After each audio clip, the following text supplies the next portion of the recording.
welcome back to the Gnostic Informant, and you are about to attain true gnosis. And today I'm joined by Professor Robyn Faith Walsh from University of Miami, who has a Ph.D. from Brown University in Religions of the Ancient Mediterranean, with a focus on early Christianity, ancient Judaism, and Roman archaeology. So this is like we got it all there, yeah. And so this is I'm really happy to do this. We did a video before, but it was pre-recorded, but I wanted to have you on to engage with some people in the audience as well. And before we even get to that, I just want to throw that out there. There's a website in the description. She has her own website, and also in there is links for the books. And it's honestly one of my, this is it right here.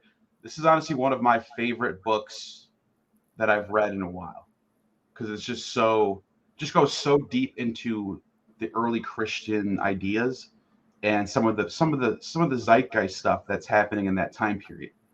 So it really is like a must read, in my opinion.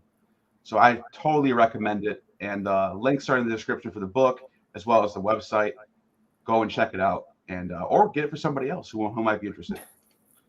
So with that being said, I'm hearing a little bit of an echo. I don't know why it's not going away, but hopefully, you have headphones on, so it shouldn't be.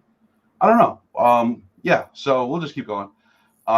Wait, is it gone? Oh, it's gone. It's a miracle. It was just went on for a couple seconds. That was weird. I couldn't hear myself think because it was so. But yeah. I hate when that happens. Yeah. Anyway, it's gone now, so we're good.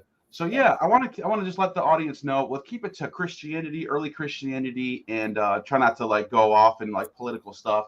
Let's stay focused on the topic at hand, which is early Christianity and the influences, ancient Mediterranean stuff like that. And obviously, you're not the all-knowing, like some things you might not have the answer to, and that's just how it is. So just want to let people know that. So, but I'm sure we're going to have some good questions. But anyways, there's one right off the bat from Mary Smith. Thank you for your super chat. She says, do you think the early Christian movement was Platonist or Jewish? That's a great question.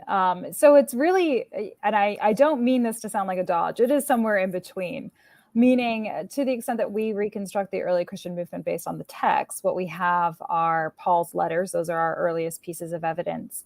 And then we have the canonical gospels, which is not to say that the canonical gospels are even the earliest that were written, right? They're just what survives. I want to make a distinction between what still survives and what might have also been there, right? So there might have been, we know hundreds of other gospels. We do have some of them that were written in the first, say, 2 centuries of what we call the Common Era. But the 4 gospels, and especially the Synoptic gospels, are the ones that have ended up being the source for us to reconstruct the early Christian movement. What we get from those texts, especially from Paul, and Paul may have been an influence on those gospel authors. I think that that's actually pretty conclusive. Scholarship is continuing to debate that issue. But Paul himself is a Pharisee, so he's Jewish. He's an interpreter of the Jewish law. He's very, very well versed in the Septuagint version of the Torah. And many of his letters go through different kinds of explanations, right? I'm thinking Galatians is the one that always comes to mind, where he uses the story of Abraham, Sarah, Hagar to explain, almost like an analogy, to explain his understanding of how Gentiles can join in Christ. So he's very, very well aware of those texts, cites them all the time. But so that makes it very Jewish. And certainly in the Gospels, you have references to Jewish scripture as well. Matthew is the one that often comes to mind. Wherever he says it is written, it is usually followed by a quote from the Hebrew Bible. But at the same time, the way that they construct the world, especially Paul, in terms of, let's call it its materialistic elements, meaning, and elements is kind of a funny word for me to go to actually in that description, meaning the actual way that the world is made up. How is it functioning? Sure. They tend to default to certain Platonic and Stoic thinking. And default, I only use that word because really in the first century, these are the 2 predominant philosophical movements in the Roman era.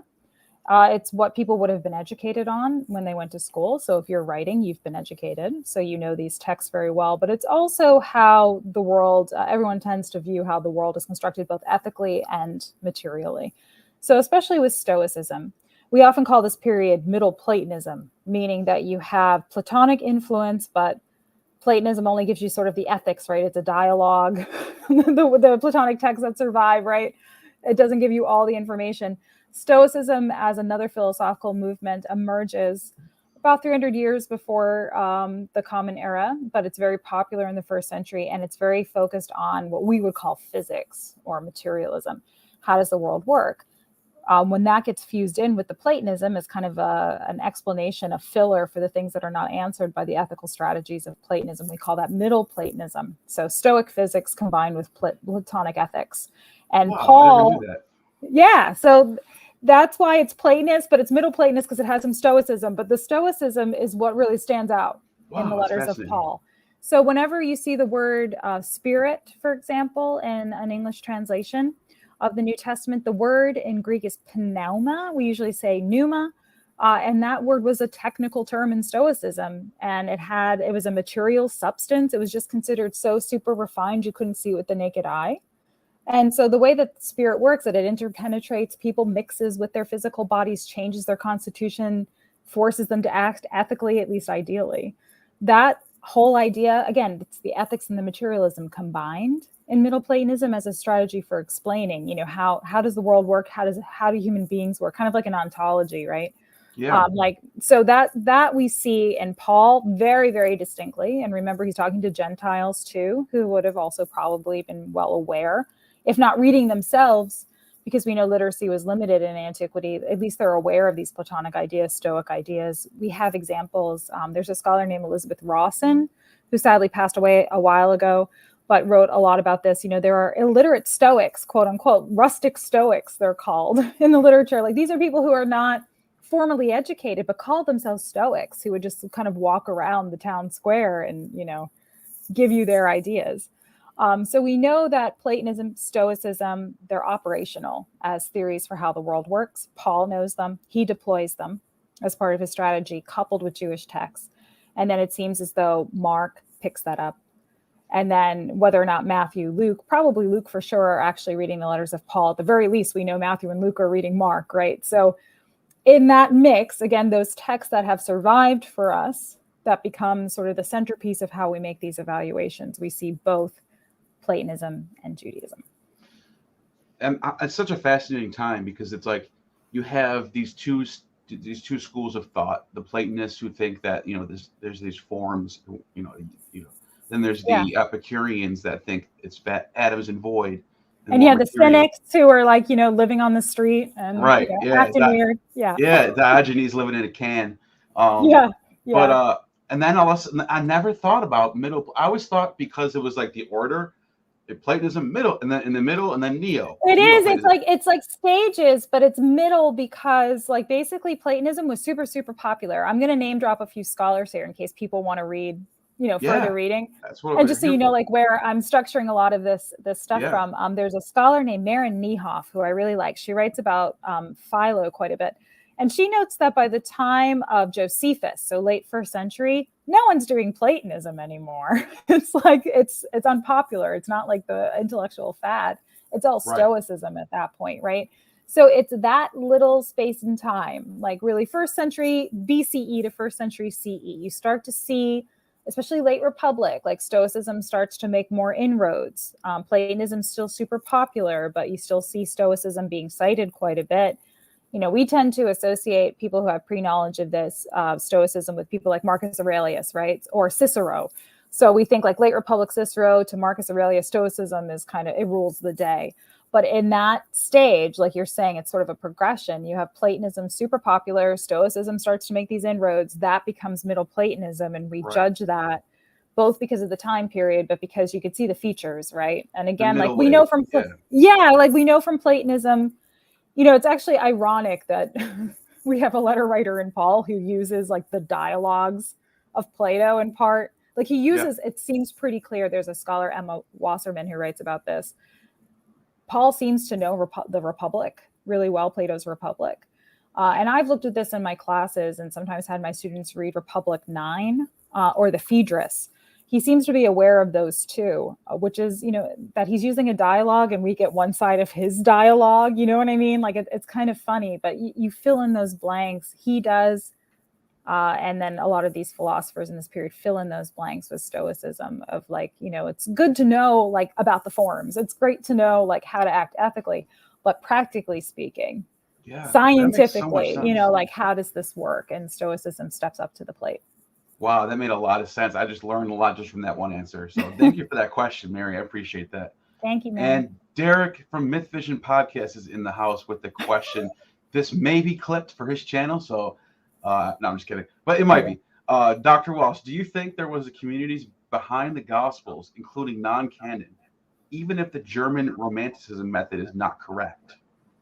So I think that there's somebody in some kind of group, right, behind these texts, meaning it doesn't make a lot of sense for any of these authors, canonical or non-canonical, to be motivated to write a story about Jesus, about Christ, about his teachings, if they're not aware of what we would call Christianity or some kind of community. Now, I don't want to get too in the weeds. There are a couple of things to unpack about this. When it comes to community, the problem with the word community is we in English put all kinds of weight on that word. When we say community, we think of a group that's like self-evidently bounded, that like recognizes it's in a community, that it's already well established institutionally. We have all kinds of understandings of how that word functions that I think don't necessarily map on sociologically to what the formation of early Christianity in its earliest stages probably look like. You probably had people coming in and out of the movement to some extent. The word ecclesia, where we get church, actually meant assembly in antiquity. And John Kloppenborg has written a great book called Christ Assemblies about this, where people, might have multiple affiliations. They might go to what we would call a church, but they probably, like, if you wanted a hamburger, you had to sacrifice meat, like Paul talks about this problem, right? Like sacrificing to idols. Like some people couldn't give up In-N-Out. So they still like were going to like the sacrifice of animals to get their like, their keto diet. And so then they would like go back to the assembly. We might look at that and say like, well, this person is like in a church, but they're also, worshiping ISIS. Like what, right? Like I'm being kind of fast and loose here, but you understand what I mean. No, that makes sense. Yeah. Yeah. So the idea of the cohesive community, and this is the only thing that these people care about, that these are, this is the only group that the gospel, say, author or any author is writing for, and that it has a singular center, purpose, focus. That's the thing that I want to trouble a little bit. So I often talk in terms of spheres. Whoever's writing these gospels, or canonical or non-canonical, is probably part of multiple different kinds of what we might consider communities or groups or assemblies, a Christ assembly. Maybe they're still going to another kind of, if they're a Gentile, another kind of worship group. Maybe they have like in their domestic space, like still have an icon to like the lares, or they like in the ancient alarm system used to be like Jupiter of the hearth, right? Like, so maybe they're still making sure that they have like an altar in their home to like whatever patron deity that they want to have associated with domestic space. And then certainly whoever's writing these texts, even patronizing a person to write these texts, is probably associated with other writers, right? They're reading things, consuming other kinds of literature that informs what they put into their own gospels.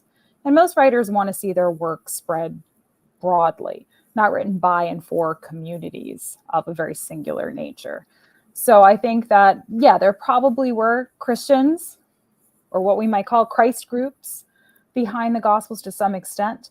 But that German romantic idea of, like they're all just like these Christians huddled, hiding, from persecution, choosing their one literate spokesperson to write the gospel down for them because they're, holding on to an oral tradition that goes back multiple generations. That to me is the romantic reconstruction of these communities that I don't think bears up to, sociological scrutiny. That makes that's a great question, and then that made a lot of sense. Thank you for that, Derek. And go and subscribe to Myth Vision Podcast. And by the way, there's a course coming up. I might as well throw that out there. You guys just filmed a course about this subject, so be on the lookout for that. I'm definitely gonna be getting mine. So keep on the lookout for that. Thank you, Derek. Thank you, Derek. Camille Gregor, thanks for the super chat. Is there evidence that Kloppenborg's associations function as the kind of literary circles you're describing? Oh, cataloging kind of the miracle stories.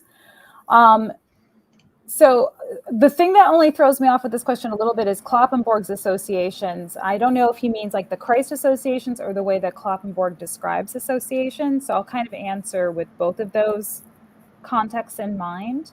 What Kloppenborg looks at in that book primarily are inscriptions, right? Trying to reconstruct a couple of things, not only the membership roles of associations, but how these people, like what sociological level they might have been at, or stratum they might have been at, what they were like, what were they purchasing, what were those family units like, and a little bit about the family line of many of the people associated with these assemblies. I'm not sure that he really bears down into the question of were these groups producing texts, or nor am I sure that we know that in terms of just an assembly doing this or an association doing this on their own. Usually ecclesia were things like, and again, I'll be a little fast and loose with the analogy here, but in antiquity, you didn't really have like public works programs the same way we do now, or like they're professional associations that aren't part of necessarily like state-run organization, meaning you kind of need an assembly of the fire department, right? These assemblies, they're almost like unions, maybe is even a better analogy. Like if you're part of an ecclesia of like the bakers, right? Like when you pay your dues, you have a dinner, your family's all a part of it. Like you try to induct, like, it's a patriarchal society. So like if you're a member of it, you try to induct your son into it if he goes into the profession. And if somebody dies, like you have the funds to pull together to like bury the person, right? Or if somebody is sick, you can help them have like, what would we call it? Like, like injury pay or something like that, right? Like you help keep everybody afloat. That these groups would be writing literature, that's really what I call cultural elite who do that.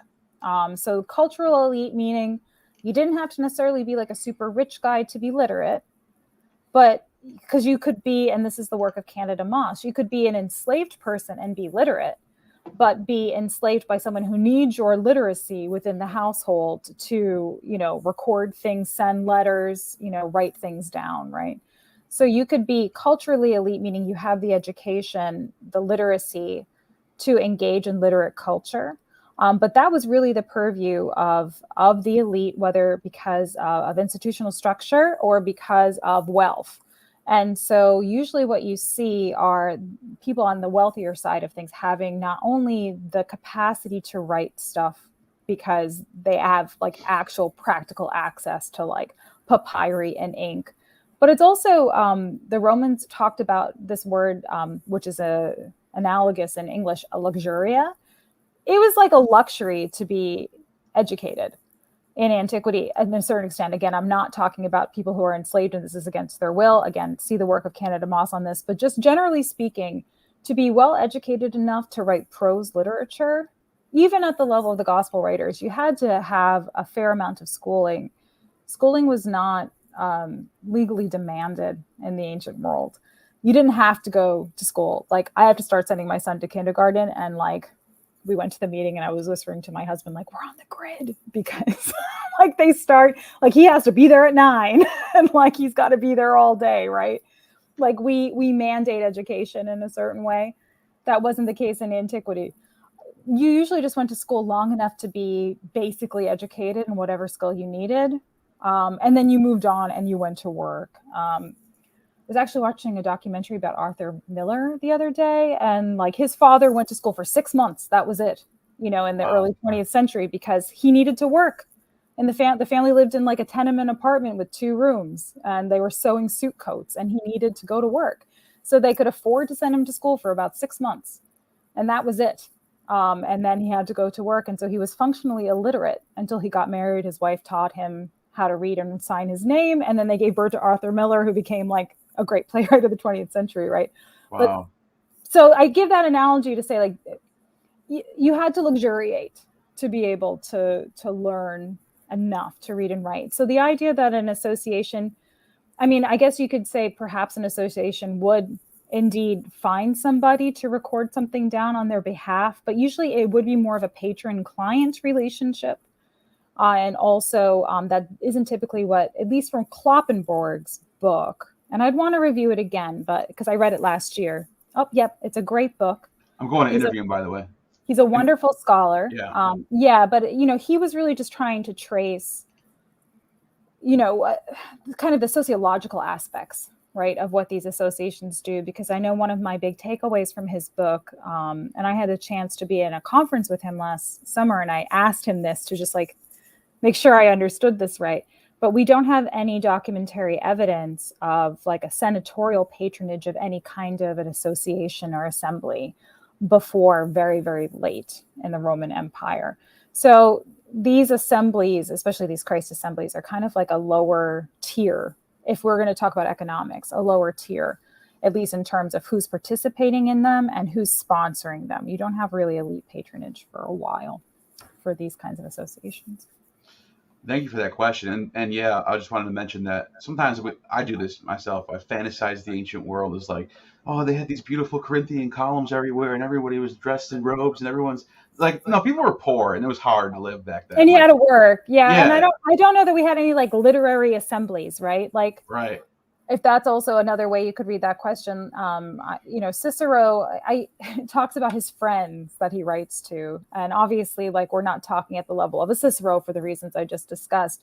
But, Cicero would like send a letter to his brother and to like a few other like rich dudes, to like proofread something he wrote. And they would like circulate and discuss. And like, they'd say to him, maybe you shouldn't use this guy's name. Maybe you should do this instead. And he called them his amici, or so, like he would call them his friends, right? Yeah. And so it was more, those literary networks were less formal in the sense of they might not be an ecclesia, at least as far as my knowledge goes. Yeah, and real quick, just before I go to the next one, Kloppenborg's book is so deep into this topic that I cannot stress how much I learned from this. Same. And he does talk about it being like unions, like you mentioned. Like, these are groups of people who stick together in a certain trade. Sometimes they're like coppers or coppersmiths or whatever. But like they were called ecclesia, and they would bury their dead in these tombs, and oftentimes they would share it with the Orphics or something. So yeah, it's a very interesting. We see that in the catacombs too, right? Like, and some of this again is the nature of the evidence. Like, of course, we're looking at like burials because that's what we still have, right? So, there's a scholar, Heather Cox Richardson, that always says like time and temperatures are approximate. So I'll use that caution too. Like there might be some other evidence that comes up that would change some of the nuance of what I'm saying here. But yeah, union in many ways becomes a very good analogy, at least for modern thinking about this, in part because of exactly that, what we see in, say, the catacombs or in other burials. Actually, an example that I'll give that is kind of a guild, but it is a little strange, but you've probably even heard of in the news, is gladiators. Like, you always hear that they like clunked into another gladiator burial ground, like, when they're trying to make a car park in the UK somewhere or something, right? Like you hear, and, everyone always loves that because you always find like some skull with like a trident, like, hole in it. And cool. no disrespect to the guy who got stabbed in the head with a trident, but what I mean? Like, people find gladiators interesting. Thank you, Ridley Scott, for that movie. But the fact that like all the gladiators are like in a burial spot together, right? Like, for all we know, there's an ecclesia of the gladiators. But this idea that people go into guilds and help each other. Writing itself was not particularly a guild in the same way. It tended to be a little bit more diffuse just because of, I think, again, that stratum of society that had the luxury, the capability, the access to exchange texts. Fascinating. And I am going to see Don Kloppenborg in person with a Cinema 6K camera. That's going to be coming next month. Also, Tony Burke's going to be there too. So I just want to tell the guys out there, so stay tuned for that one. Tell them I said hi. I definitely will. Samantha Jennings, do you think Paul was a Stoic? And why do people say Jesus was a Cynic? Oh. That's an excellent question. Yeah, I do think Paul was what we would call a Stoic. That's, again, not a dodge. Whether he would have said, like, I'm a Stoic philosopher, I'm not sure. But he liberally uses Stoicism. He never stopped saying he's a Pharisee. But that doesn't mean that he's not happy to use Stoicism as a supplement to whatever other claims he's making. So let me back that up with one other piece of information that might be helpful to contextualize this, which is that Paul is like Philo, is like Josephus in the extent that, and there's a scholar named Arthur Urbano who has written on this, that you see quite often with these Jewish writers in the first century, that they'll cite Platonism, they'll cite Stoicism, right? They themselves are very much steeped in Platonism and Stoicism, but they maintain the primacy of Judaism. And in Paul's case, he maintains the primacy of his position as a Pharisee. Josephus, by the way, also a Pharisee. And they try to claim that actually, like, you think Platonism is so great, you think Stoicism is so great. Moses thought about that way before. Plato thought anything, or like Zeno of Citium thought any of this stuff up. There's a way in which within, like, you see almost like this argument mounted among these Jewish thinkers that they recognize within, especially through the Septuagint, the Hebrew Bible, many of the same ideas about ethics and the way that the world works that you already see in the Hebrew Bible. So Philo, for instance, when he talks about Genesis, he notes that God breathes into man, but breathes into man. The word is pneuma, right? So of course Philo's going to be like, see, like you Stoics who think you're so smart, like, we had this in Genesis way before you guys. Yeah, that's the kind of mentality he brings when I read him. Yeah, and it's great. It's Sure. really interesting to see that kind of cultural competition, but sharing. It's no wonder Gentiles were curious about Jewish holy books, right? Because, like, if they think Stoicism's like the science of the day, and then you're claiming you run into Paul, you run into Philo, who's like, by the way, like, you ever read Genesis? Right. Like, in the Greek translation, we had all the same words. It was already there. You can see how that narrative starts to build, or at least that cultural competition builds. And some of it's explicit, some of it's kind of implicit. So I would think, Paul's a Stoic. He is using Stoicism, again, very liberally. Whether others would have recognized him as a Stoic, whether he claims he's a Stoic, not quite. Sure. But he never quite he doesn't use the word. He always maintains he's a Pharisee, but we see a lot of discourse going on that's very complicated around that issue. I just thought of a good analogy. Sometimes in music, you can be in the rock genre, but you're literally rapping or something. Like, yeah. You call that person a rapper, or do you call them a rock star? Yeah, I like that. So yeah. I don't know, maybe that's, Well, and also, like, what is more advantageous for the individual to claim at the time too, right? Like, Paul is able to, his whole argument is that the Jewish Messiah has come, right? So he's going to want to make that argument, especially as a Pharisee, using the Septuagint. His whole job, like his whole claim to fame, all of his authority derives from the fact that he's a Pharisee who's well-educated, who knows how to interpret the law, right? So, like, he's going to emphasize that. And that seems to be the thing, like the unique thing he brings to the table when he talks to the Gentiles. It's not just like the run-of-the-mill Stoicism, like I mentioned Elizabeth Rawson's work before, where you can find any Stoic on a street corner, right? But he is literate. He can interpret these holy books, and he's well-versed in Platonism and Stoicism to these. Now, I say well-versed, he kind of has his own innovation, like he's not to the book on these things, but he's well aware of these philosophies, and he's able to deploy them. As for Jesus the Cynic, it's because cynics, usually they have kind of an interesting characterization. They like to kind of challenge themselves by living in the elements. They were a little bit countercultural. They're more subversive. And certainly because Jesus, living in the Galilee, being somebody who's not an elite, who is portrayed as somebody of a lower social stratum of society, might be more aligned with that group, at least not philosophically in terms of the actual philosophy, although there are scholars who argue Jesus the Cynic, seeing some of his quotes or his so-called teachings as related to some ideas of Stoicism on that subversive key. But also the idea that he's, he's not Marcus Aurelius, right? Like, he's not one of these sort of exalted philosophical figures. So it's kind of both. It's like that perception element, but also certain aspects of his teachings, especially when they subvert social expectation, sound more Stoic. Yeah, there's a story about Diogenes his disciples asked him what they wanted to do with his body after he died, and he told them, "Throw me over the bridge with a sword tied to my hand so I could fight the fishes." They're like, "Huh? Why would we do that?" And he's like, "Exactly. Why would I care and have something after I die?" That's super stoic. And I mean, that's super cynic, you know. Yeah, and I think of Jesus saying, "Let the dead bury the dead."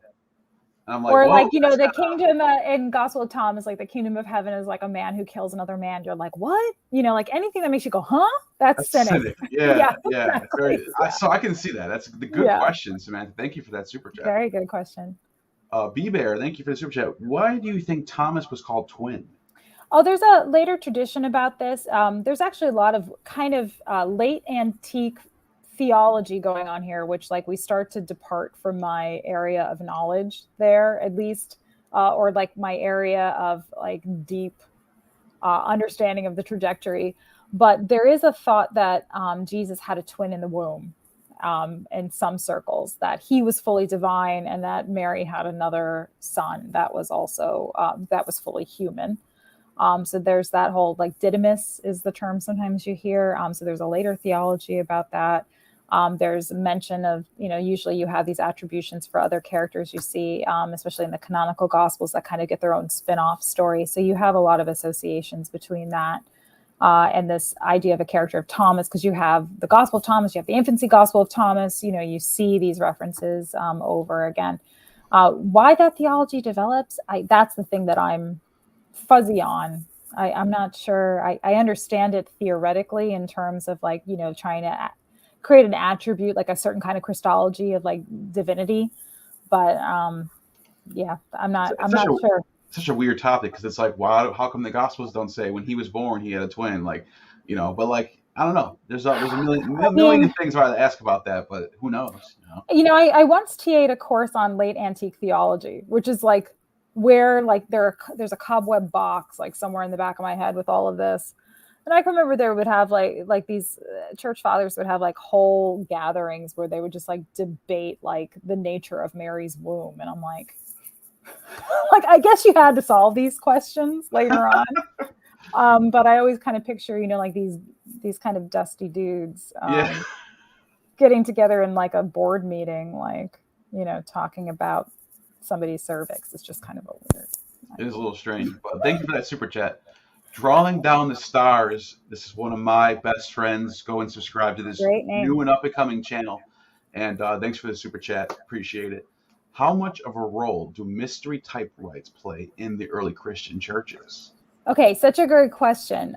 This was really a popular topic, I would say, like around the 1970s and 80s. I might be a little off there, but kind of like the generation before I came up in the field. And people were noting that there were a lot of similarities in terms of like salvation narratives and certain kinds of practices or ideas about an afterlife. And then for one reason or another, that sort of like died out as a topic. Now, I know that there are some people in the field who are working on this again. So I just want to flag that there's a bit of a return to it. To some extent, it kind of lost some steam. There's one scholar named J.Z. Smith who talked about this a little bit. And like, you know, he talked about like dying and rising gods and that kind of thing. And it started to kind of, after his definitive work on it, started to kind of fall out. But people are revisiting it now. The thing that immediately comes to mind to me is certain rites around like Mithras. Even if you go back into the Greek tradition, rites around Demeter. Eleusinian. Yeah, the Eleusinian mysteries. I mean, Christianity doesn't have anybody taking their piglet to the beach or making bread in the shape of a penis, but which is part of the Eleusinian mysteries. Right. So maybe the one-to-one comparison doesn't exactly work. But you still have this idea of going into the underworld, right? Or redemption and return. We know the Roman army was very into this kind of stuff too. And so you have an idea that what we would call mystery cults were interesting to them as well. So some of those rites, I do think you see some overlap in the rites themselves. The practices, the specific practices, you see some kinds of correspondence, but one of the problems like something like the bread making, right? Like you have like the body and blood and similar kinds of language. The thing where it starts to fall apart a little bit too is with the mysteries. One reason we call them the mysteries is we don't exactly know everything about what took place during the mystery rites. So we're left a little bit in the dark at times about exactly what was going on. But there's the work of Chris Zeitman comes to mind. He just wrote something about the Roman army. There's a scholar named Bijan Omrani who's working on a book on the mystery cults in early Christianity. I mentioned J.Z. Smith. There's a scholar named Nancy Evans who's written about the Demeter cult, and she knows quite a bit about early Christianity. So I can think of some scholars who have worked in this area and have noted some of the parallels that might be worth pursuing. And also, Mary Beard's Roman religion book, she talks about how in the Eleusinian Mysteries, the idea of bread is like eating Demeter because she's the grain, and then wine is Bacchus, and Bacchus would enter you when you in the state of the frenzy. Yeah. But also you have this idea of baptism being the initiation, and like that might remind you of Apuleius. So there's all these different things you're looking around and that's why there's not that one-to-one correlation, but you see and it's that's the zeitgeist of the time. Yeah. And I'm glad people are looking at this again, because it was really simple, and at least scholarship again, I don't want to mischaracterize anything, but when there was a move to do these comparisons a few generations ago, it was because there was that recognition of the death and rebirth, right? That seems to be a theme in many of these mystery cults. You go into a dark room, from the best we can tell, you go in a dark room, you hear some weird things. And, if you're part of the Orphic mysteries, you're supposed to be guaranteed some kind of afterlife scenario or something, right? So or again, the bread and the wine, perfect example, that these are pre-existing cultural ideas that get revisited in a new key in Christianity in certain ways. But you don't have that one-to-one exact, this mystery cult is exactly what Christianity picks up later. Yeah. Oh, I just thought of something. With Mark's gospel being sort of a mystery story, does that make it a mystery? Because I know the mysteries are more about the rituals, but would a story being a mystery play into that? I think that's more genre. Yeah. The thing with mystery cults is that usually they had some formulae that you recited or something, right? And sometimes those are the things we don't know.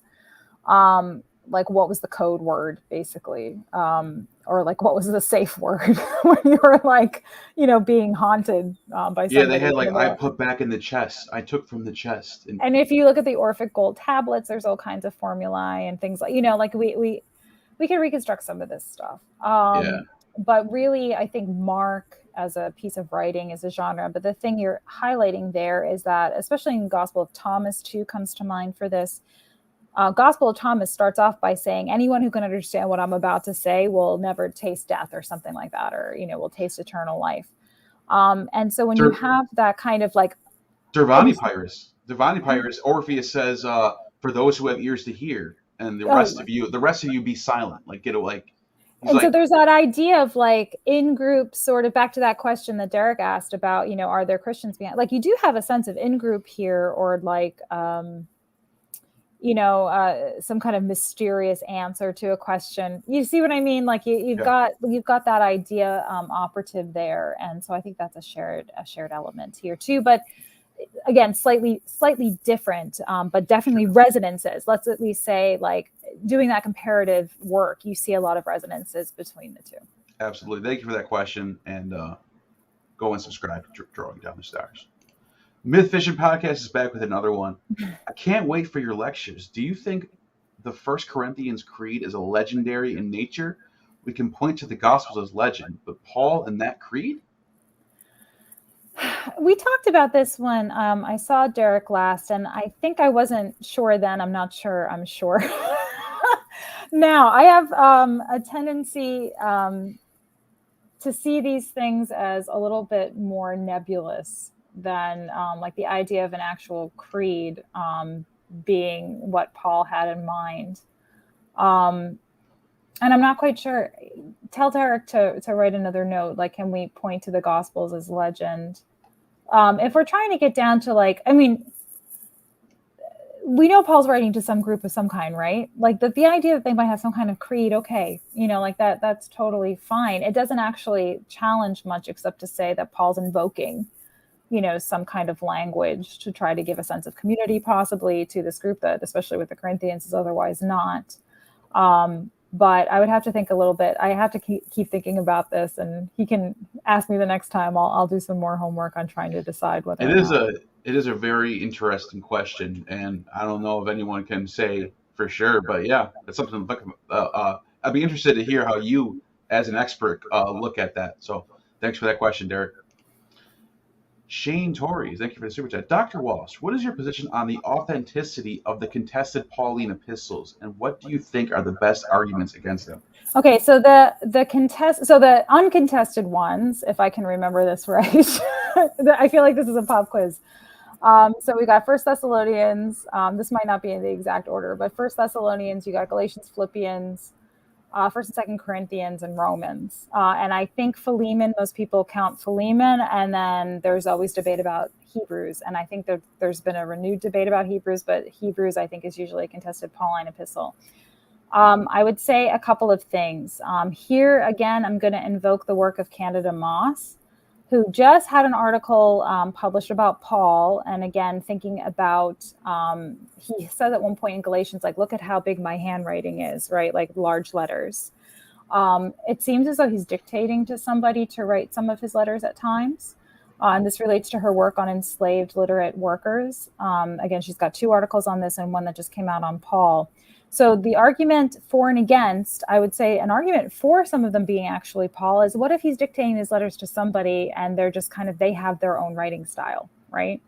And so that's why you see some change in language. Usually people determine authentic and inauthentic Pauline letters based on how often does the language mirror what we expect Paul to say, because he has a certain way that he talks that we are able to trace by the number of times he uses certain vocabulary words, or the certain number of times he uses certain kinds of linguistic constructions. Meaning like all of us write in a certain way, right? Like some people love to open like a sentence with a prepositional phrase, right? Some people like to write with certain kinds of a range of vocabulary that's comfortable for them. We see that with Paul, and that's how we were able to determine his authentic letters through that kind of active comparison. But what if he dictates a letter to somebody else who has a different range of vocabulary or style, right? So that would be an argument in favor of all of them being authentically Pauline. Now, the reason I don't think that they are, and I tend to respect the line that's been drawn within the field between the authentic and the inauthentic letters, so-called, is because the theology changes so radically in 2 areas in Paul that I think stand out. One is that Paul goes from being like, the kingdom of heaven's going to be like a thief in the night, right? And you don't know when it's going to come, to like, it's already here. It's all around us, right? Like you see such a radical departure, because even by his last authentic letter, Romans, he understands that there's been a delay, but he rationalizes that in a different way. He doesn't say like, it's already happened, you just missed it, or like, it's living amongst us already. It's a very, very different. He basically says it's because we haven't figured out the right number of Gentiles yet, or like you're not behaving right. Like he doesn't make it this other kind of argument of like, let's not talk about that. Like, let's sweep that under the rug. And then you have the problem with women, especially in the inauthentic letters where, Paul is writing to Phoebe, he's writing to all these women. He sometimes talks about, in First Corinthians, these disputed passages about women, ask your husbands about what's going on. Don't talk, in the assembly and veil your head, right? The idea of men being the head of the woman and, et cetera, right? But those usually or primarily appear in the Corinthian letters where he has specific problems with the Corinthian women and the Corinthian assembly for acting certain ways, speaking in tongues and acting in certain manners that he doesn't seem to have a problem with in the other letters. So that might be either, some people say those passages are interpolations. Some people say that he just has specific problems with the Corinthian women. There was a woman named Clark Wire who wrote a book called The Corinthian Women Prophets several years ago that talks about this. That was quite good. So those are the issues people usually cite. By the time you get to the inauthentic letters, certainly by the time you get to the pastorals, you have more like institutional structure, concern for like hierarchy within the church, and concern for women taking a more socially acceptable and traditional role. And so between all those kind of radical departures, it looks like there is a bit of a dividing line between what's authentically Paul and what scholars tend to think are not. But again, and I want to be clear, it's not Moss's argument that the the inauthentic Pauline letters are actually Paul because he might have dictated to somebody, but she does pose the question of, even from an authentic letter where we see the large letters, Paul talks about writing in his own hand, look what big handwriting I have, that it does seem he is dictating to someone. So how can we begin to explore that? What are the consequences of that? And she's doing a lot of innovative work in that area right now. Wow, thank you for that answer. Thank you for that question. Camille Gregor is back with another question. I want to dive into the paradoxical literature to see how it compares with the Gospels, especially short self-contained Thaumata and Mark. Any ancient authors you'd recommend? Phlegon of Trails. He's my favorite. He's hard to get a hold of, though. But there was a translation from somebody. Hold on. I have the book somewhere, and maybe I could follow up with a reference, but there is a translation that came out about 10 years ago by somebody. And it's a really good English translation of a paradoxographical text. So I would start there. But the whole idea of Thauma, I actually have an article coming out on this very, very shortly on how Thauma language functions in Mark. But my comparison there, I've done other work on paradoxography with Phlegon, but my other example is actually it's deployed by Virgil. And then I'm sure many of your viewers are familiar with the work of Dennis MacDonald, who's talked about mimesis, but you have similar kinds of wonder tale telling going on in Homer. So I've had conversations with Dennis where he's like, why do you stop at Virgil? Go all the way back to Homer. But that Thauma language itself appears in Virgil. So I would say take a look at those texts if you want to.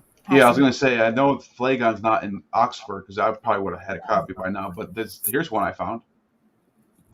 Just the one you're reading? Oh, there we go. Yeah, Hanson. There you go, everyone. It's Exeter. I was trying to remember the press. Yeah, University of Exeter Press.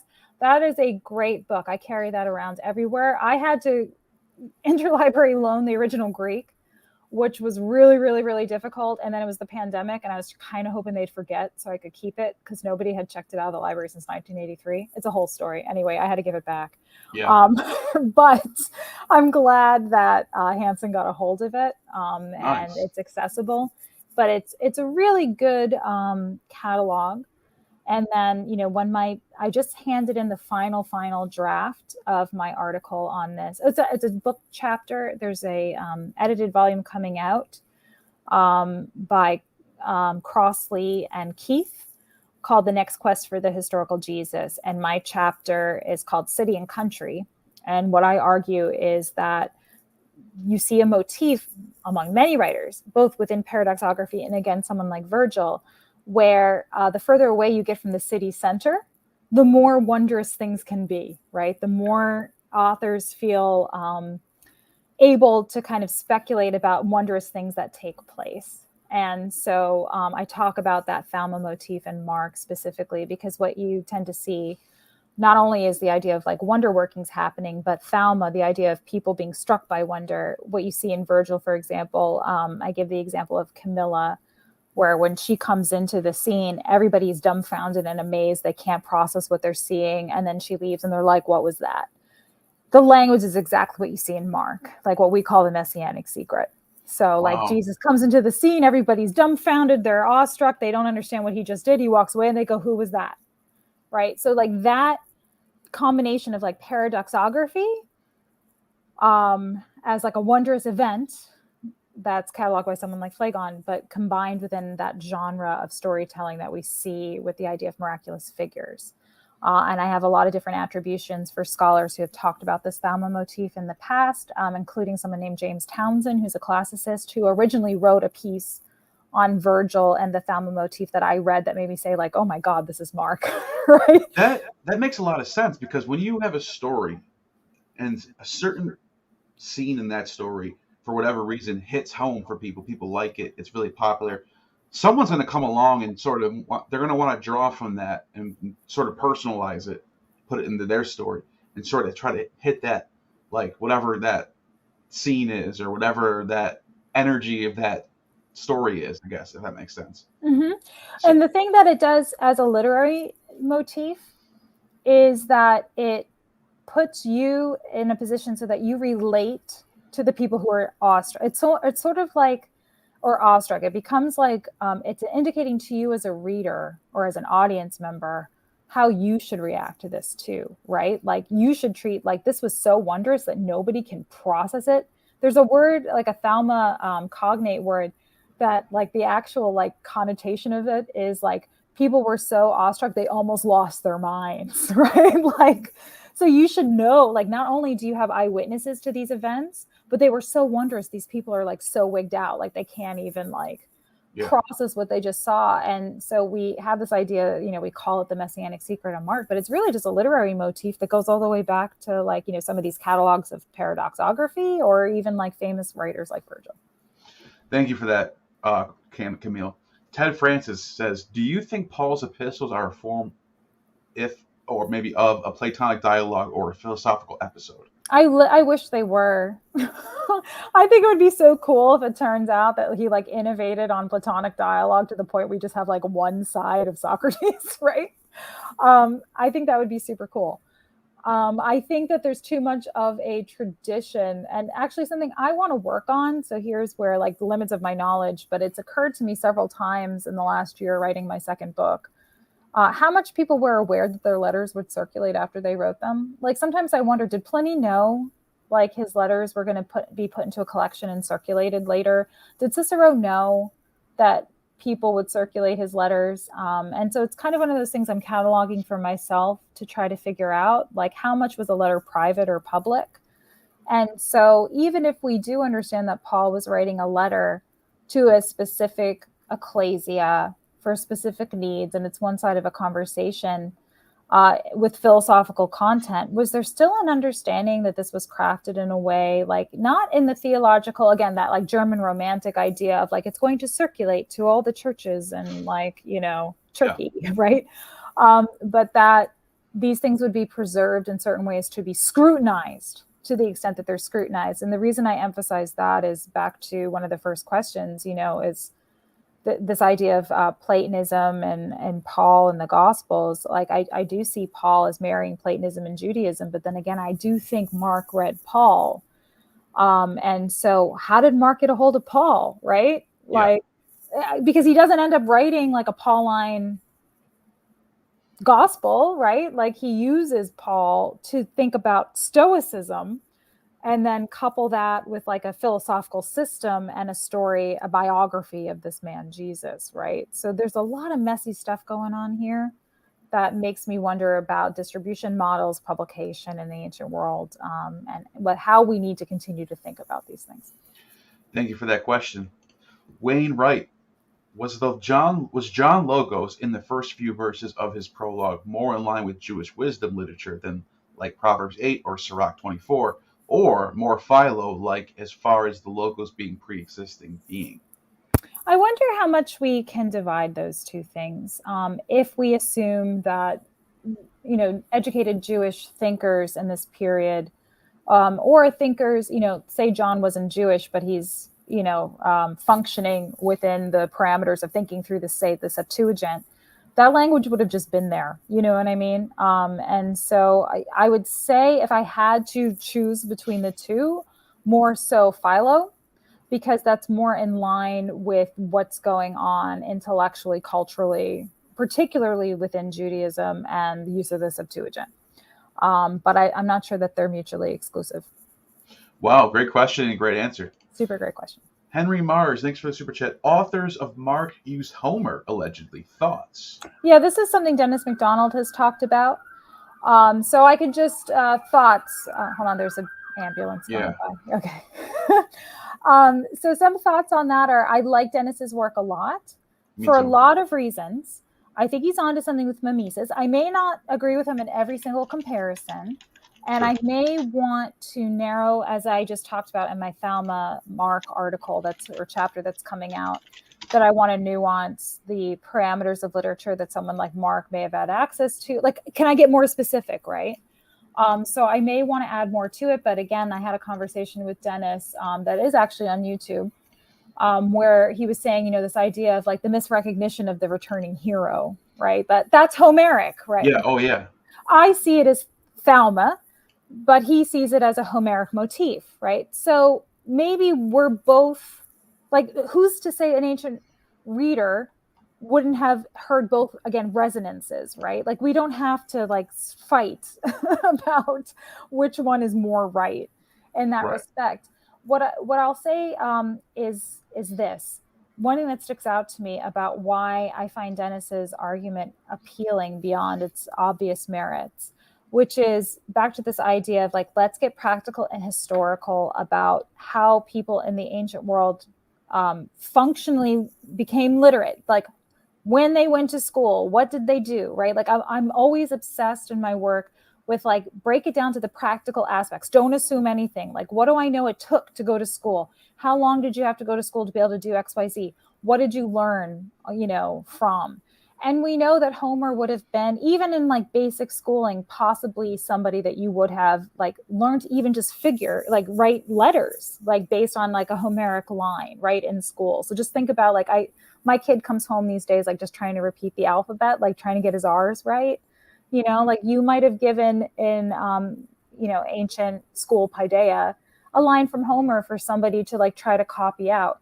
Sometimes we know they had homework assignments where you would be given a statement from, say, a Homeric text or Euripides or somebody like, now riff off of this and tell me how somebody would have answered this, or do like a character study on this character from Homer that doesn't get as, a complete treatment. Tell me what, like, I'll go back to Euripides for a second. Like, tell me what Jason would have said to Medea if they had continued the conversation like 5 years later. You see what I mean? Like you would give these homework assignments or like, in-class assignments to students in paideia that were often Homerically based. So I'm not too surprised then if I see resonances with Homer, with anybody who's writing, especially in Greek in the ancient world, because I just assume they would have been exposed to it at some point, like Shakespeare for us today, right? Like, so, you've heard of Hamlet, right? Like you've heard of Romeo and Juliet. Right. You probably can make, To Be or Not to Be. I've been obsessed with Philomena Kunk. So watch Philomena Kunk on Shakespeare if you know nothing else for like a primer. But like I have nothing to do with Shakespeare otherwise in my life. But I was like forced to recite sonnets at some point in English class, right? Yeah. So I remember some of that stuff.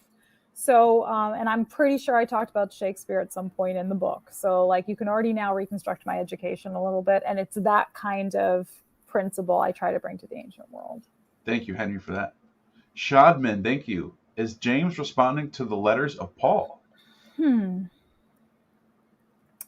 an argument to be made that anything 2nd century and later is responding. I mean, there's an argument to be made that everything is responding to the letters of Paul. I mean, let's just be honest. Because in James, you get he's like, it's not just about faith, you ignoramus. It's also about works.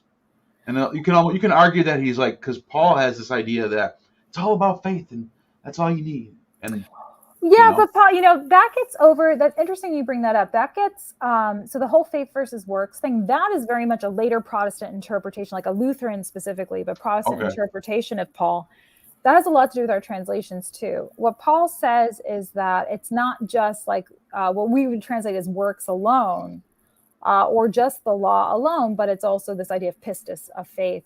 But he's not saying they're mutually exclusive either. Like sometimes people go into the direction of thinking like he's saying that the law is like useless or the law is a bad thing or he rejects the law. When he says the law is spiritual all the time, he just thinks it's a different covenant between God and the Jewish people. There's a different covenant for God and the Gentiles. But I think there's a good argument to be made that, like it is actually kind of, I think it's pushing the boundaries of where the field is at right now. But to say that Paul is the genesis of almost everything that we have, with the exception, I mean, at least the things that become what we would consider orthodox, right? Canonical things. Then yes, I think that's fair. And then otherwise, the only thing about that question I hesitate and I worry about is do they mean the Jerusalem Council? Like, was James reading Paul's letters? Like, Yeah, are we talking about James? Yeah, because I don't think James really wrote James. I think we're all on that page, right? Right. So that's the only thing I'm worried about. Is this I'm thinking not about James writing, but James the guy. Yeah. From the first century. So I just want to make sure I cover all the bases. I doubt James the dude, like in Jerusalem, read anything Paul wrote. Interesting. Yeah. That's interesting. Thanks for the super chat. Camille Gregor is with another Hi one. again. Some reviews of your book seem to think you posit that there were no Christian communities in the first century. Vital Lacleva Orhler. I can't read that. Can you please explain how this is not your position? Camille, I love you. You're great. You know how this happened? There's a synopsis of my book that, like, you know, the little description. I didn't bring my book with me. Because I was trying to figure this out too. And it says that people may or may not have been Christian, like part of a Christian community who were involved in the writing of the Gospels. So I think sometimes people see that description and assume that I'm trying to argue the Gospels were not written by Christians. So let me nuance this a little bit. It's the description that's like in the inside. If you do the look inside the book, I think it's like the one. Oh, you want to click it? Click it? Yeah, okay. Click the inside of the book. And First then one? go, yeah, this somewhere in there. It's somewhere in there. Want me to zoom in a little bit? Yeah, I don't want to take up too much time with it, but I know it's there. Oops. Oh, I saw it. Wait. There we go. There it is. Persons who may or may not have been professed Christians. But the context is, so I say the Synoptic Gospels were written by elite cultural producers working within a dynamic cadre of literate specialists, including persons who may or may not have been professed Christians. What I mean by that is that you can have gospel authors because literacy is so unattainable for most people. Literacy rates are so low in antiquity. So, you know, at best, you could say 10, 15%, probably closer to like, you know, at the level of prose composition, like 4 to 5%. That whoever's writing these gospels might be circulating them within literary networks inspired by certain kinds of literature within a literate, cultural producer circle of literate cultural producers, some of whom may not be even Christian, right? So this is back to what we were saying before with Derek's question. Are there communities behind these texts? Sure. If you're Mark, all right, let me just break it down with an example. If you're Mark, you are probably part of an ecclesia. Right? This is where some of your information is certainly coming from. But as we've been talking about for the last hour or so, like Mark, I think, also knew Virgil, right? Mark also knew about the empty tomb motif. Mark also had been reading the letters of Paul. Wow. Mark had also been reading ancient biography. He's aware of other things, right? And so who's to say he's not circulating drafts of whatever he's writing, the Gospel of Mark, to people who are not Christians, right? Because it's that literary group is such a rarefied group of people literate enough to participate in the writing, exchange, and publication of texts. He could be exchanging with people who are writing on any number of topics, right? He could be have people in his literary circle. And that circle, by the way, can be disaggregated temporally, meaning like he could be reading stuff that from people who are long dead and incorporating that into his work. He could be, like circulating portions to people who are in his literary network, maybe people he just went to school with who are themselves not Christians, right? And giving him feedback. Just because it's a topic that we associate today with Christianity does not mean that everybody involved in the circulation, publication, thought process, and, writing of this text had to be Christian. But I never come out and say, you know what, I don't think any of these gospel authors were Christians at all. Do you see what I mean? Yeah, like, right. Yeah. That to me would be kind of like forcing the issue too far in the other direction for me to start to try to claim. I think it makes sense. There's another argument, though, I should be clear. Like, we've been careful a little bit here, especially with Kloppenborg's work, right, to say like assemblies and ecclesia without saying church, or to say Jesus groups or Christ groups without saying Christians, because the earliest evidence we have for anyone using the name Christian, again, is in the 2nd century. Right. So, and that's outside of Christianity. Those are the letters of Pliny and Trajan. So it's quite late until you see that word. So by the time you have some of these writings, would anybody call themselves a Christian? So that's another issue. So I was trying in that, I think that description that we just looked at is why that idea comes forward, that I'm making that claim. And I can totally understand that reading. I totally understand how someone reads it that way. But in the book, I nuance it quite a bit more to say, like it's about these literary networks, which may have nothing to do with religion. Yeah, right? God-fearers. Might have nothing to do with religion. It's an issue of terminology. I talk about this in the first chapter where I talk about Christian origins. Like, how do we even know these people are using that word, right? How do you know that they're only in that one group? We just don't. And so we need to have a more, it's kind of counterintuitive, but it needs to be more nuanced by being more expansive. Meaning we just can't think about like by and for only communities, because if we think that way, that's back to that German Romantic model. If we only think that way, then we're missing all kinds of cross-references. I think it's really exciting to think that we might be able to scrutinize like different social strata for thinking about the production of these materials outside of that community model, because it hasn't really gotten us that far. Sorry, I'm talking a lot, but I want to make one more point. It hasn't gotten us that far to think about the gospel writers as communities. Markan community, Matthean community, Lucan community, Johannine community, right? Because you can make up anything. And that's what we've kind of seen. I'm not calling anybody out, but that's kind of what we've seen in the literature for 200 years, scholarly literature, which is, oh, well, the Matthean community must be, Jewish Christians who are angry at the synagogue and have been kicked out. And therefore, you know what I'm saying? Like you do this kind of like reverse reconstruction of like, well, Jesus gives this teaching, which is different from the way it is in this other gospel. Therefore, it must be what the community wanted to hear. So I'm going to reconstruct a historical situation for the community. Right. You see that all the time. People have a hard time doing it with Mark, but they're like, oh, this is mysterious. It seems like Jesus is grumpy. This is an eschatological group that thinks the world is going to end. And I just read this stuff and I'm like, but I don't know how, but again, like I'm trying to weave together some of the other questions here. Like, this is why Dennis MacDonald's work is interesting. Yeah. Because you can actually look at, well, what are they citing? Right? Or Richard Miller, right? Like, what motifs are they using? Or go back to paradoxography. Like, what are they, like, think about the way, like, Luke tells time, right? I'll just give you one more example. Yep. Luke tells time by citing the governor of Syria and talking about the Augustan census, neither which are correct.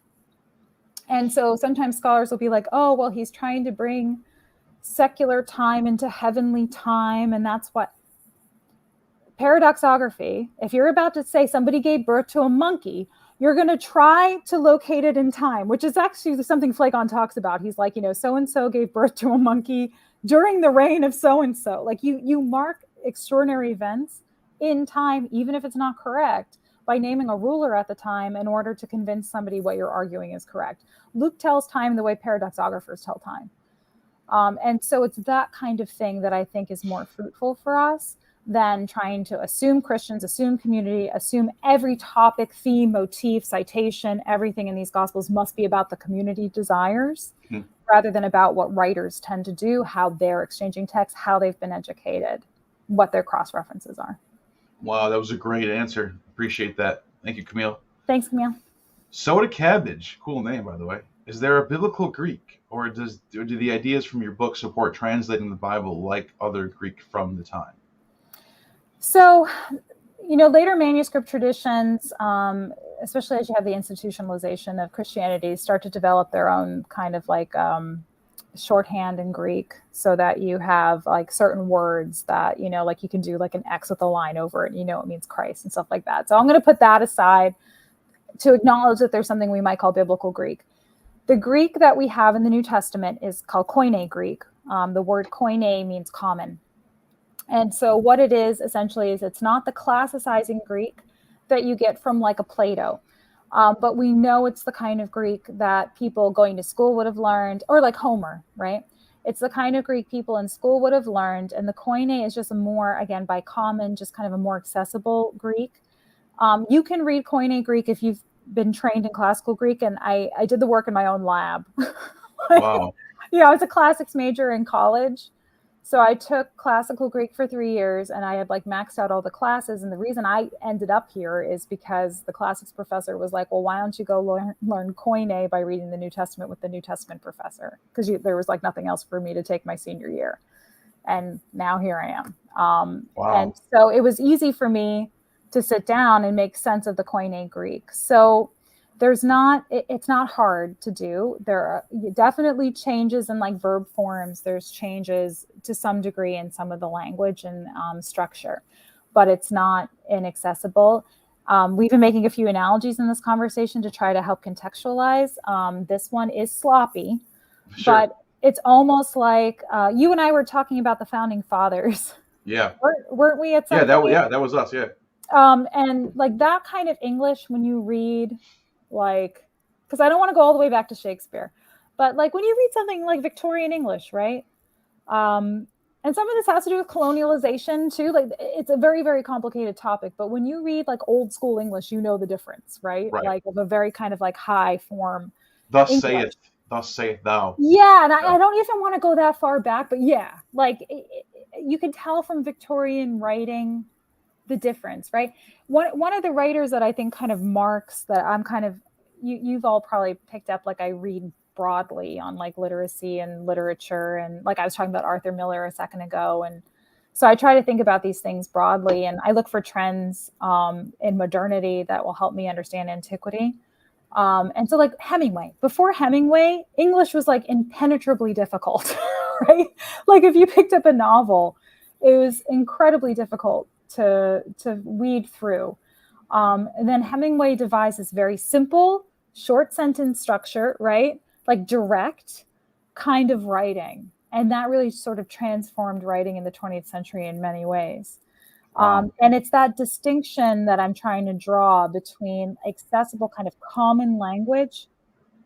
He used to brag like anybody with a high school education can read anything I've written, versus like Melville, right? Or like Forster. Like there's like levels of formality in language. Yeah. The biblical Greek is not written like that. Wow. Thank you for that super chat. Great answer too. That made a lot of sense.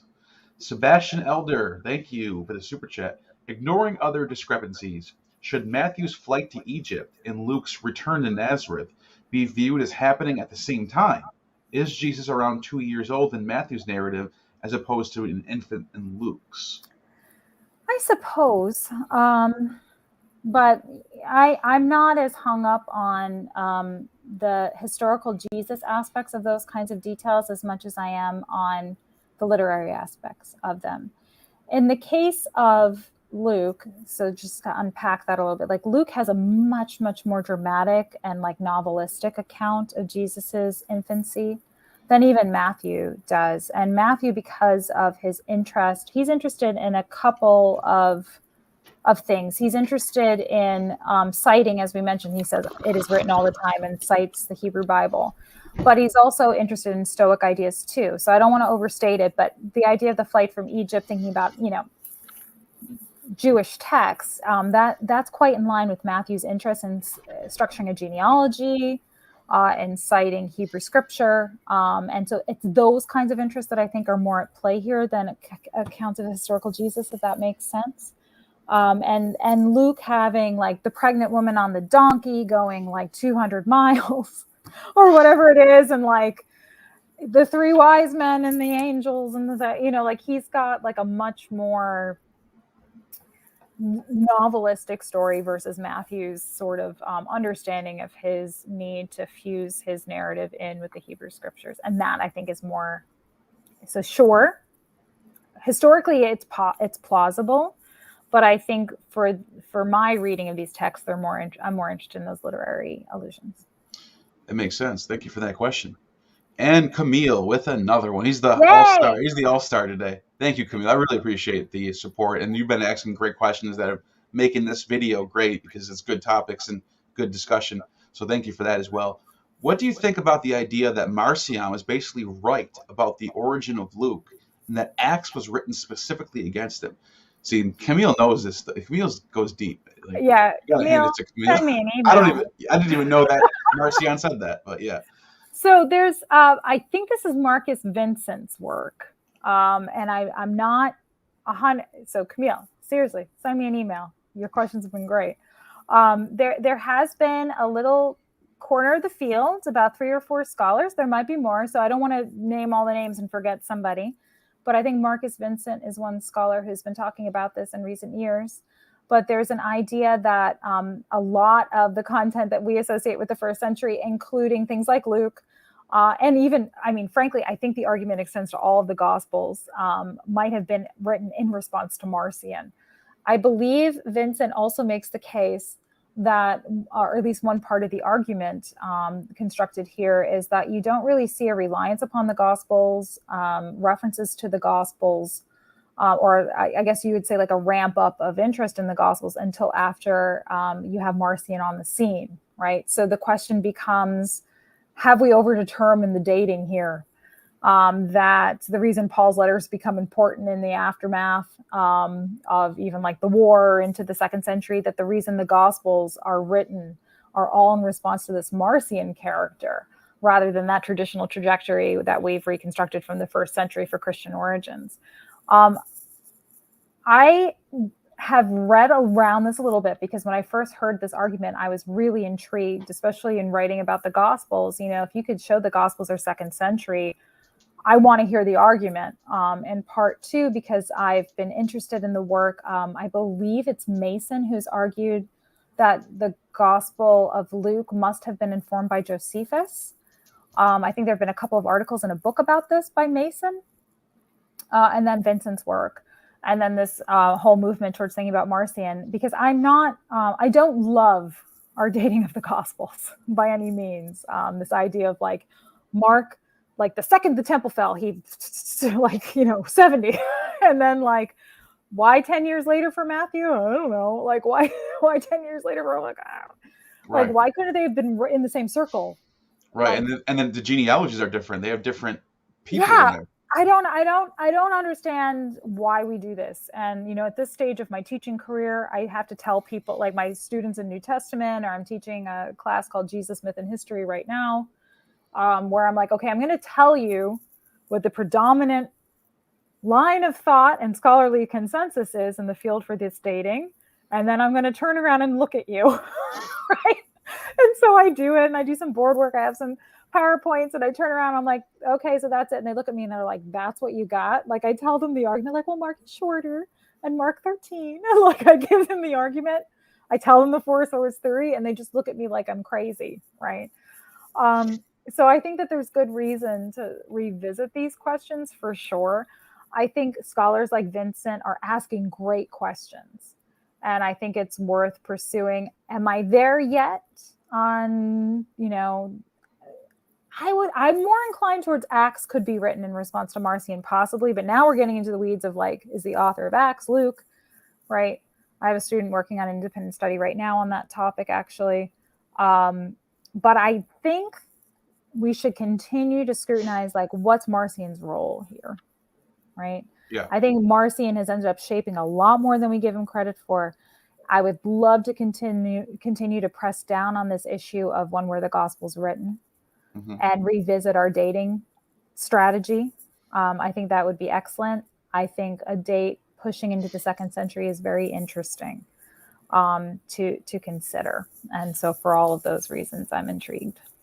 Thank you for that. By the way, just want to tell anybody, just please try not to send any more super chats now, because we're getting close to that time. There's a couple left, so yeah, we have movie night at my son's school, so I have to go watch. I just don't want anyone to, because we're gonna have to. There's only a couple left anyway, so we'll get through these. Okay. Cheryl Lyle, thank you for the super chat. Dr. Walsh, can you speak to the idea whether disciples were illiterate or literate businessmen? I saw your show with Jonathan Sheffield. He has an interesting take on this. So I think the disciples were probably illiterate, but of course I have to build that on a lot of different kinds of evidence, right? So I'm building that off of the testimony of the Gospels, which in every other case I say don't do that. So I want to be cognizant of my own reliance on this idea that they're fishermen or something like that. I've often reread the so-called Jerusalem Council accounts. There's the Acts account, which I don't take historically for very much value, but also thinking about Paul's own testimony. I wonder if there's any kind of literate activity going on with what we would call the Jerusalem church. It does not seem to be the main objective of that group. There are certain kinds of evidence from absence, I'm assuming here, like, would there have been something Paul would have argued against that might have been from context, seeming like he's talking about something written down. I don't see that in the evidence. It also seems that that group has a very different trajectory to the extent that we can understand those as the historical disciples, the people left in Jerusalem like Peter and James. So I have a feeling, given also the location, the rural nature of the location, possibly, and also the statistical probability, which is overwhelming in this period, that these figures would have been illiterate. Now, the literate businessmen question, the reason I like that, I don't remember talking about to Sheffield about this specifically, but there are two trains of thought here that pop up for me. One is I think the scholarly idea on Mary Magdalene is that, this idea of her as the prostitute comes from like a Pope Leo sermon, Easter sermon from like 466 or something, right? Like, she's not a prostitute in the text. She's not the adulterous woman. There's a Pope who gave an Easter sermon that the adulterous woman passage was close to a reference to Mary Magdalene. Maybe they're the same person. And then that just took off. I think historically there's more of an assumption that if she is a historical person, she is more of like a patron, like maybe a middle-aged woman who's patronizing Jesus and his followers, which might put her more on that, like, the patron ability is more on that businessman level. If we're thinking about not economic strata, or a stratum, and we're thinking about like literate businessmen, like, are these guys who are entrepreneurial, sort of like Paul, like educated and like trying to, my students call them influencers. See, they call Paul an influencer, that, he's trying to trade on his literate ability to interpret scripture, and to, answer, field these questions and talk about philosophy, to these Gentiles as the way that he's getting like payment and sponsorship. That's why he seems like an influencer to them. If that's what we mean, like they're trying to turn this into a business, I'm not sure, because it seems that there's something going on here where the movement itself might have been more militaristic in nature, because that's what the Jewish Messiah was supposed to be, right? And so that idea, that stratum of society that we would associate with, say, like a middle class or an aspirational middle class, that might be more characteristic of later interest in Christianity than the disciples themselves. Does that make sense? Yeah, that made sense. Okay. Great question. Thank you for that, Cheryl. Appreciate it. Wayne Wright, thank you for the super chat. Somebody mentioned Romans being the last authentic letter of Paul. Kind of always placed Philippians as beginning later. Yeah. Could you help me place it in Paul's chain of letters? Imprisoned, right? All right. So this one, yes, Romans is definitely the last one. The reason we think this, there are a couple things that come together to help us draw this conclusion. He never met the Romans. He had never been there. The reason we know that is because the way he writes the letter, he's like, hi, this is not literally like word for word, but he's like, hi, I'm Paul. I'm sending you like my resume. I've heard that there's a Christ group in Rome. I'd like to come see you guys. Can you pay for me to like come there? Like, can you like, fund my trip there? I'm going to need a couch to surf on. By the way, I think I want to go to Spain after that, like start covering the western part of the empire. Do you think you could sponsor me to do this? This is back to the influencer thing, actually. These questions work well together back to back. But, can you sponsor me to do this travel? Can you bring me to you? Here's what I'll do for you. And now let me launch into like, here's everything I, Paul, think about everything related to this Christ situation, so that you'll be convinced you want to talk to me more. And that's what the letter of the Romans is. Sure. Often scholars call it his mature theology, because you do see some of those shifts we've been talking about. Like, he's no longer talking about the end time as any second now. He's talking more about, I have to talk to as many Gentiles as I can so that the end time happens, right? Like, you see that shift take place. But the fact that he's asking for sponsorship to go there, it's not that he's writing all the other letters, Philippians included, Galatians, 1st and 2nd Corinthians, obviously. They're all letters where he's like, I've heard from so-and-so that like I was in prison and I went here and I went here and I sent like Timothy there or like whoever, right? Or so-and-so brought me a letter and I've heard like you have this question, or I've heard like some opponents have come in after I talked to you and told you to circumcise. Who told you to do that? I told you don't do that. Like, every letter has kind of that theme of like, I was there, we were cool, I left, and now you're cutting off your foreskin. Like, every letter kind of has like that trajectory, right? Yeah. Except Romans, where he's like, hi, like, I'm Paul. It's like an introductory letter. So because of the nature of that letter, we don't know if he ever made it there. Church tradition says that he did, and that he's martyred in Rome, because that's a nice bow, right? Yeah, like, because you like have his genuine him and letters. Peter. Yeah. Yeah, and because Peter's associated with Mark, which is supposed to be written in Rome. Yeah. So you have this nice bow, right? Like, the last letter we have, he was going to head to Rome and go off to Spain.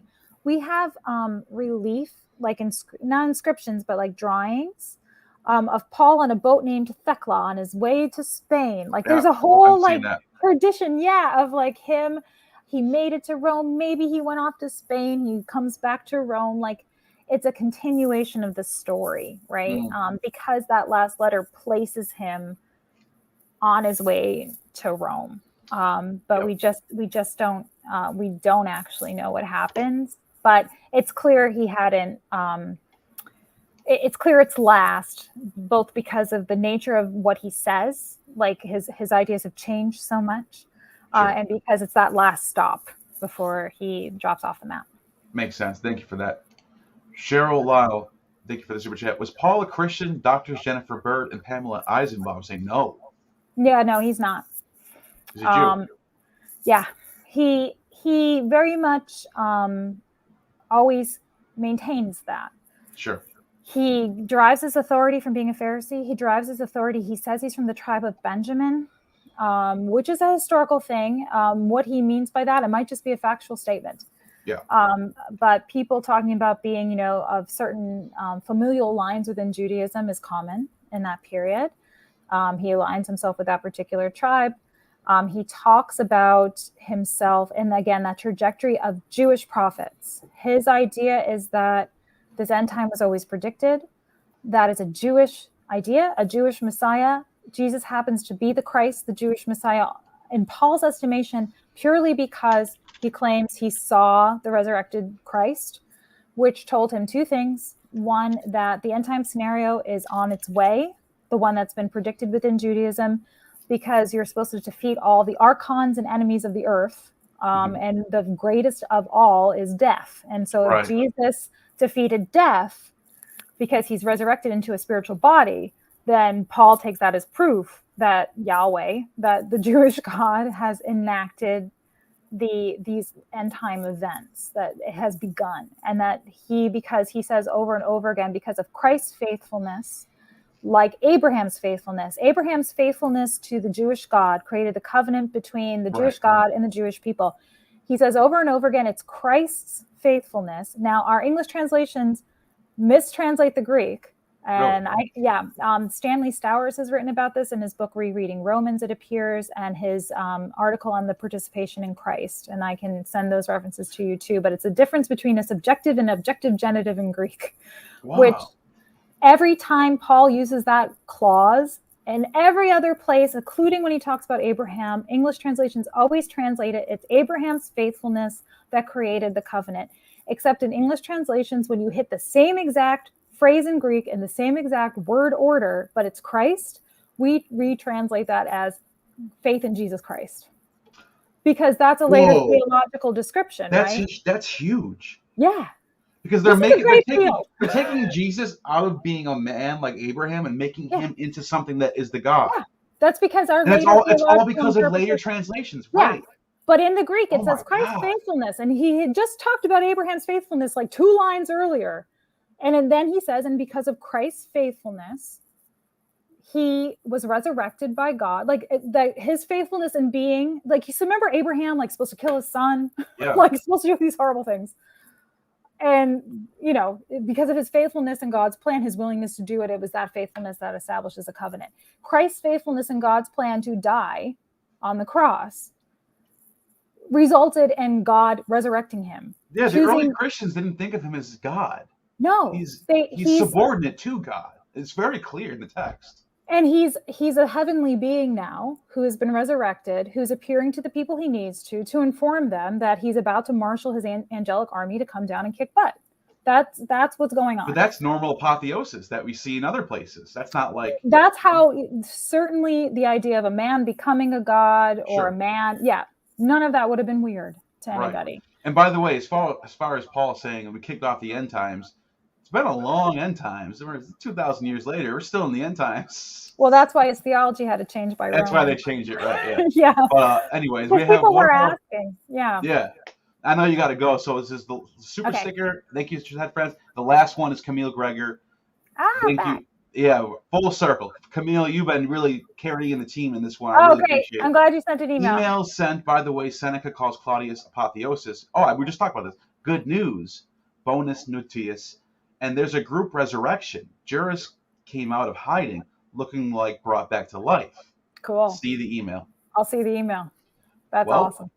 I appreciate everybody. This has been really, really good time, and I appreciate you and your time. And we'll do this again, maybe not too long from now. And, I'd love to. It's always nice to see you, Neil. Yeah, for sure. Oh, yeah, by the way, get the book. The link is in the description. There's also a link for her website as well. So check those links out. Thank you, everyone, for the great questions. And check out. I tried to give as many references as I could, and I'm happy to follow up with some bibliography if anybody wants it. But thank you for the great questions and the answers. I just learned so much in that 2 hours. So I thank you for that. That was great. Everything was great. And you have just attained true gnosis.